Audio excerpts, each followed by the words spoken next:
मौलाना तारिक जमील साहब के साहबजादे आसिम जमील ने सुसाइड कमिट की। आसिम जमील इन्होंने 6 माह पहले भी सुसाइड कमिट करने की कोशिश की थी। उस नौजवान से जो आसिम जमील हैं उनसे जो मेरी भी 2 बार मुलाकात हुई। कुछ अनासिर ऐसे हैं जो मौलाना पर भी तनकीद कर रहे हैं। गुज़िश्ता शब जब ये खबर भी आई तो उसमें मीडिया भी थोड़ा कंट्रोल था। जो डिजिटल मीडिया वो तो है ही ओपन टैब, जिसके बाद उनके साहबजादे को खुद से एक वीडियो रिकॉर्ड करना पड़ी। गन लेकर जो गार्ड था वहां पे, क्योंकि जाती जिम घर में जिम था, उससे अपनी जिंदगी का खात्मा कर लिया। अस्सलाम वालेकुम नाजरीन, मैं हूं आदिल निज़ामी और आप देख रहे हैं मेरा यूट्यूब और फेसबुक चैनल। नाजरीन, आज की व्लॉग में अफसोसनाक एक जो वाक़या पेश आया है गुज़िश्ता शब, जिसमें मारूफ आलिम दीन मौलाना तारिक जमील साहब के साहबजादे आसिम जमील ने सुसाइड कमिट की और अपनी ज़िंदगी का ख़ात्मा किया। आज के ब्लॉग में जो उस हवाले से कुछ स्पेकुलेशंस पाई जा रही हैं और जो मुख्तलिफ नौइयत के बयानात फैमिली की जानिब से आए, मौलाना ने खुद भी एक ट्वीट किया, उसको भी डिस्कस करेंगे। और इसके साथ उस नौजवान से जो आसिम जमील हैं उनसे जो मेरी भी 2 बार मुलाकात हुई, और वैसे 2 दिनों में लगातार 2 बार मुलाकात हुई, थोड़ा उसको भी डिस्कस करेंगे और बताएंगे कि उनको कैसा पाया उस मुख्तसर सी मुलाकात में, और किस तरह से मौलाना का जो घर है तुलंबा में, मौलाना की वहाँ पे ज़िंदगी क्या है, मौलाना का वहाँ पे लाइफ स्टाइल क्या है। और अभी जिस तरह आपसे कुछ देर बाद जो है नमाज़ जनाज़ा भी अदा होगी। तो अब 2015 की ये बात है जब मैं नियो टीवी जो है मारूफ पाकिस्तान का टीवी चैनल है, उसमें मैं बतौर रिपोर्टर जो है मैं काम करता था और मैं मुल्तान बेस्ड था उस टाइम।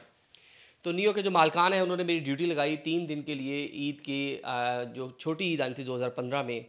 तो आखिरी जुमा था और अगले दिन ईद थी। आखिरी जुमा मियाँ चन्नू की मस्जिद में हज़रत मौलाना तारिक जमील साहब के साथ मैंने पढ़ा और वहाँ से मौलाना के साथ उनके घर गए और 2 दिन तक मौलाना के घर जो है उनके साथ रहने का मौका मिला। ईद की नमाज़ भी मौलाना के साथ पढ़ी, बल्कि एक दिन पहले रात को, और बाकी ज़ोहर की नमाज़, ईद के दिन खाना खाया और मौलाना ने हमें रुखसत किया। जब हम मौलाना के घर पहुँचे तो मौलाना का जो घर है बड़ा वसीओ अरीज़ तुलंबा में, उसके मज़ाफ़ात में जो है देहात है जहाँ पे मौलाना का घर है। घर के अतराफ़ में जो जितनी भी एग्री लैंड है वो सब मौलाना ख़ुद और मौलाना के जो भाई हैं ताहिर कमाल साहब, जो मारूफ डॉक्टर हैं, सर्जन हैं लाहौर में, वो ओन करते हैं। वैसे भी ख़ानदानी रईस हैं, लेकिन बहुत सारा रकबा इन्होंने अभी ख़ुद भी बाय किया है। माशाल्लाह बड़े अच्छे से वहाँ पे इनका जो है गुज़र बसर है। जो एक डेरा है, जो भी आप ये मनाजिर भी देख रहे हैं, जब बाकी अभी उर्दू पॉइंट भी है और बाकी जो लोग वहाँ पर गए हैं, जो विजुअल्स आ रहे हैं, सारे के सारे जो ये डेरा है, ये डेरे के ऊपर कहीं है, यहीं पे लोग आए हुए हैं और यहीं पे आकर अफसोस भी कर रहे हैं, ताज़ियत भी कर रहे हैं। इसके साथ ही कुछ रूम्स बने हुए हैं जहाँ पे मौलाना के जो मेहमान आते हैं वो वहाँ पर क़याम करते हैं और मौलाना वहीं पे उनको मिलते हैं। हम भी उधर ही ठहरे और वहाँ पे खाना जो है वो बनता रहता है, क्योंकि लोग आते रहते हैं तो उनके लिए खाना उनको जो है पेश किया जाता है। हम तकरीबन शाम को जो है मौलाना के जुमे के रोज़ शाम को हम मौलाना के घर पहुँचे थे। तो रात का जो खाना था, मौलाना हमारे पास आए और आकर पूछा जो मुलाजिम थे कि मेरे मेहमान कहाँ हैं, मैंने अपने मेहमानों के साथ खाना खाना है। तो उस टाइम ये मौलाना के जो साहबजादे हैं ये उनके हमरा थे। तो एक कड़ियल जवान, ऊँचे लंबे, सही माशाल्लाह फ़िज़ीक, और कहीं से इस तरह की चीज़ मालूम नहीं होती कि इस बंदे को कोई अरसा दराज से, इस तरह भी मौलाना के जो दूसरे साहबजादे हैं उन्होंने बताया है कि कोई साइकोलॉजिकल प्रॉब्लम है, कोई नफ्सियाती मर्ज़ में मुब्तला है। वो डेफिनेटली होंगे, जिस तरह बता रहे हैं, फैमिली थे भी, जिस तरह पूरी फैमिली उसको बता रही है, लेकिन बज़ाहिर देखने में नहीं लगता था। बज़ाहिर देखने में वो बिल्कुल ठीक थे। एक तो मुलाकात हुई रात को, फिर वहीं से हम खाना खाने के बाद हम नमाज़ पढ़ने के लिए गए। मौलाना के घर से कुछ ही फासले पे एक मस्जिद है, जब मौलाना जाते हैं तो मौलाना वहाँ पे इमामत भी करवाते हैं। मस्जिद में कोई ज़्यादा रश नहीं होता। रात की जो इशा की नमाज़ हमने पहली मौलाना की इमामत में वहाँ पर पढ़ी, तो मैक्सिमम भी कोई 30 एक लोग, 30-40 एक मुकामी दही इलाके की छोटी मस्जिद होती है। नेक्स्ट डे ईद थी। ईद की नमाज़ वहाँ पे बड़ी जामे मस्जिद है तुलंबा में, बड़ा वसीओ अरीज़ उसका लॉन है, और ये आप मनाजिर बल्कि देख भी रहे हैं तस्वीर के मौलाना ने वहाँ खुतबा दिया, नमाज़ पढ़ी। नमाज़ पढ़कर जब वापस आए तो जो दोपहर का खाना था वो मौलाना ने हमारे साथ खाया। तो उस टाइम भी उनके जो साहबजादे हैं जिन्होंने ये सुसाइड कमिट की है, आसिम, ये मौलाना के हमरा थे। तो उस टाइम भी इनसे मुलाकात हुई, बातचीत भी हुई, गपशप भी लगी। लेकिन अब उस तरह के, क्योंकि अब एक अफसोसनाक वाक़या पेश आ चुका है, अब उस तरह से वो सारी बातें भी याद नहीं हैं, क्योंकि मौलाना के साहबजादे थे। असल फ़ोकस हमारा भी मौलाना था।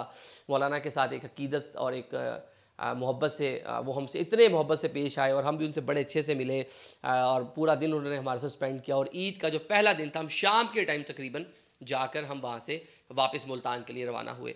तो ये 2 दिन जो है लगातार उनसे जो है मौलाना के साहबजादे जो है उनसे तुलंबा में मुलाकात हुई। और अभी जो आप ये मनाज़िर देख रहे हैं सारे घर के अतराफ़ के ही इलाका है। अभी मौलाना की वहाँ पे एक अच्छी रिप्यूट, वैसे तो पूरी दुनिया में करोड़ों उनके चाहने वाले हैं, उनके मानने वाले हैं, उनसे अकीदत का इज़हार करने वाले हैं। बल्कि एक बार मैं उम्रा करने गया तो त्यूनस, मुझे याद है त्यूनस के कुछ लोग थे, वो जमात वहाँ पे उम्रा करने आई थी, तो उनसे बात हुई। तो उन्होंने पाकिस्तान, जब मैंने उनको बताया, लिफ्ट में हम एलिवेटर में थे, तो उन्होंने कहा वो आप मौलाना तारिक जमील की कंट्री से हैं। तो इंटरनेशनल दुनिया में, मुसलमान वर्ल्ड में हमारी पहचान कहीं ना कहीं मौलाना भी है, मतलब पाकिस्तान की पहचान कहीं ना कहीं मौलाना भी है। तो एक बड़े आलिम दीन हैं।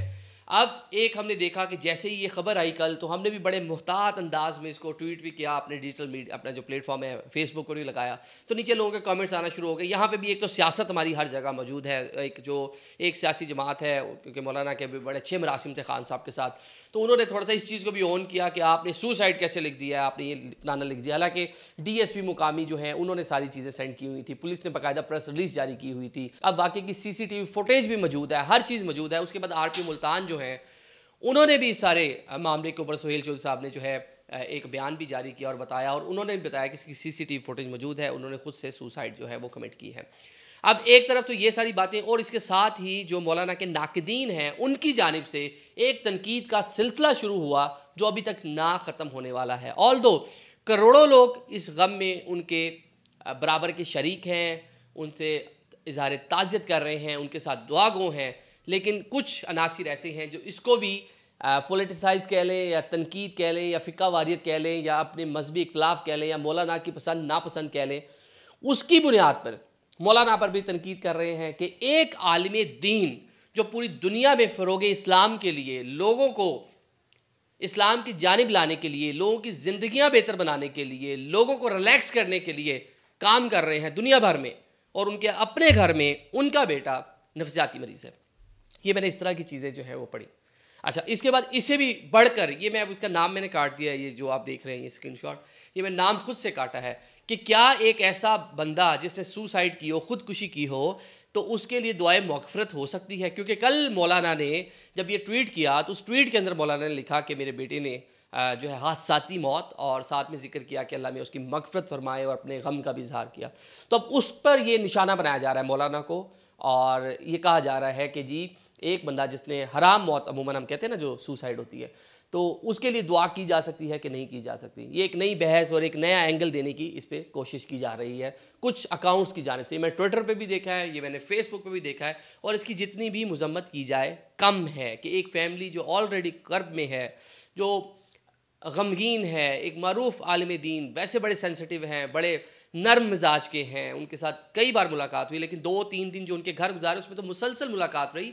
सफ़र किया कोई 30-40 किलोमीटर जो मियाँ चनू से लेके उनके घर तक का है, तो एक अच्छी शख्सियत के हामिल इंसान हैं। अब उनके लिए इस तरह की सारी बातें जो है उनको तनकीद का निशाना बनाया जा रहा है। ऑन द अदर हैंड, गुज़िश्ता शब जब ये खबर भी आई तो उसमें मीडिया भी थोड़ा कंट्रोल था कि एक मजहबी शख्सियत है, एक खौफ था कि अगर अब इनके साहबजादे के साथ हम ये सुसाइड का वर्ड यूज़ करेंगे तो एक अच्छा तासुर नहीं जाएगा। मीडिया ने बड़ा अच्छा से प्ले किया, बड़ा नॉर्मल प्ले किया। हमने भी अगर जो ट्वीट किया तो लिखा मुबैना सुसाइड। अच्छा, ऑल्दो पुलिस की जानिब से वो सारा बयान आ चुका था, लेकिन उसके बावजूद एक मुहतात रवैया मीडिया, मेन स्ट्रीम मीडिया की जानिब से अपनाया गया। ऑन द अदर हैंड जो डिजिटल मीडिया वो तो है ही ओपन टैब, यू नो कि उसकी क्या हालात हैं। वहाँ पे मुख्तलिफ नोइज़ की स्पेकुलेशन शुरू हो गई कि कोई मर्डर कर दिया है, फायरिंग हुई है, फलां हुआ है, जिसके बाद उनके साहबजादे को खुद से एक वीडियो रिकॉर्ड करना पड़ी। हालांकि मुश्किल टाइम था, उनके जो दूसरे बड़े साहबजादे हैं उन्होंने बताया कि पूरा मामला हुआ किस तरह कि जो ये नौजवान हैं ये पिछले 6 माह से बहुत ही ज़्यादा नफ्सियाती मसाइल से दो चार थे। अब इसके अंदर मैं आपको एक और बात बता रहा हूँ, ये तो अभी सुसाइड कमिट की, आज से 6 माह पहले भी आसिम जमील जो हज़रत मौलाना तारिक जमील साहब के साहबजादे हैं जिन्होंने अपनी ज़िंदगी का ख़ात्मा किया है, इन्होंने 6 माह पहले भी सुसाइड कमिट करने की कोशिश की थी। इनकी हालत कह लें कि इनको कह लें कि पैनिक अटैक कह लें, वो इस नोयत के पड़ते थे कि इससे पहले भी ये वाला काम कर चुके हैं, और अल्लाह ताला ने उनको ज़िंदगी देनी थी, अल्लाह ताला ने उनको बचाया। इसीलिए जिस तरह मौलाना के साहबजादे ने कहा कि हम उनको अकेला नहीं छोड़ते थे, उनको साथ रखते थे, और आज उन्होंने अकेला वक्त थोड़ा सा देखा, हम लोग नहीं थे, और उन्होंने गन लेकर जो गार्ड था वहाँ पर, क्योंकि ज़ाती जिम, घर में जिम था, तो उससे अपनी ज़िंदगी का ख़ात्मा कर लिया। अब ये तो हो गया एक चीज़ जो आ गई जिसे हर चीज़ ओके हो गई। लेकिन आज जो उर्दू पॉइंट एक डिजिटल प्लेटफॉर्म है, और वहाँ पे दानिश हुसैन हमारे दोस्त हैं, एंकर पर्सन, वो वहाँ पे थे तुलंबा में। ताहिर कमाल साहब जो भाई हैं हज़रत मौलाना तारिक जमील साहब के, उन्होंने जब उनसे बात की तो उन्होंने एक उसको नया रंग दिया कि मेरा बेटा और सारी चीज़ें बीच में थीं और वो शायद गन साफ़ कर रहे थे और इस तरह। क्योंकि अब जो एक देख रहे हैं कि जो फैमिली पे प्रेशर है, देखिए यहाँ तो अंबिया कराम की औलादें जो हैं वो भी राय रास्त पे नहीं थी। यहाँ पर तो जो सहाबा की औलादें थी वो वाक़या करबला में मुलविस है। कौन थे वो लोग वाक़या करबला करने वाले? तो लिहाजा ये तो नबियों की और सहाबा की औलादें भी उस तरह से मुत्तकी और परहेज़गार नहीं थी, वो अपने किए की खुद जवाबदेह होंगी। तो ये मौलाना एक बड़ी शख्सियत हैं। मौलाना ने फ़रोग़ इस्लाम के लिए, दीन इस्लाम के लिए, उसकी तबलीग के लिए जो उनकी खिदमात हैं पूरी दुनिया में, उसकी पूरी दुनिया मुतरफ़ है। हर बंदा उनकी तारीफ़ करता है और एक ऐसे ऐसे सेगमेंट को उन्होंने तबलीग करके इस्लाम की जानिब रागिब किया। शोबिस के लोग हैं, स्पोर्ट्स के लोग हैं, जो आपकी पूरी क्रिकेट टीम आज एक अच्छे हुलिये में, एक मजहबी लिबास में नज़र आती है, ग्राउंड में नमाज़ पढ़ती नज़र आती है। सारी मौलाना की खिदमत है। ये मौलाना की खिदमत का नतीजा है कि अल्लाह ताला ने उनको इस रास्ते पर लेकर आया अल्लाह ने। तो अब उसके ऊपर इस तरह से तनकीद करना, बेजा तनकीद करना, और तनकीद इस नोयत की जिस पे उनके मज़हब को, उनकी तालीमात को, या जो वो फ़रोग़ इस्लाम और कुरानी तालीमात दे रहे हैं और जिस तरह मज़हब का प्रचार कर रहे हैं उसको टारगेट करना, ये इंतहाई गलत, शर्मनाक, अफसोसनाक है, जिसमें फ़ौरी तौर पर ना सिर्फ रुकना चाहिए, क्योंकि किसी का भी जो ज़ाती फ़ेल है वो ज़ाती फ़ेल है। और ये मौलाना के ऊपर बड़ा मुश्किल टाइम है। कल जो हमने उनका ट्वीट भी पढ़ा तो पढ़कर भी अफसोस हुआ। अभी देखें जो मौलाना की फॉलोइंग है, हज़ारों की तादाद में लोग इस टाइम तुलंबा में मौजूद हैं जो सिर्फ जनाजा पढ़ने के लिए वहाँ पर मौजूद हैं कि वो इस जनाजे की नमाज में शिरकत कर सके, मौलाना को देख सके, मौलाना को मिल सके। इसके साथ साथ मौलाना ने उस इलाके में बहुत फलाई काम किए हैं, बहुत फलाई काम किए हैं, लोगों की बहुत खिदमत की है। जिस तरह उनके भाई जो है ताहिर कमाल साहब, वो बताते हैं कि वो यहाँ पर आके जो पेशेंट्स हैं जो उनको फ्री में चेक करते हैं। बड़े सर्जन हैं लाहौर में, डॉक्टर्स हॉस्पिटल और इस तरह बड़ी जगहों पे वो अपनी प्रैक्टिस करते हैं, तो फ्री में आकर चेक करते हैं। बल्कि एक और मैं आपको वाक़या सुनाऊँ कि जब चांद रात थी, इशा की नमाज़ पढ़ कर आए तो मौलाना ने गाड़ी निकाली और उनका जो वहाँ पे स्टाफ था उन्होंने मौलाना को पैसे दिए। पैसे थे जिसमें हज़ार वाले नोट थे, मतलब वो गठियाँ थी, कोई 5-7 लाख तो होंगे कम अज़ कम, मतलब काफ़ी सारे थे।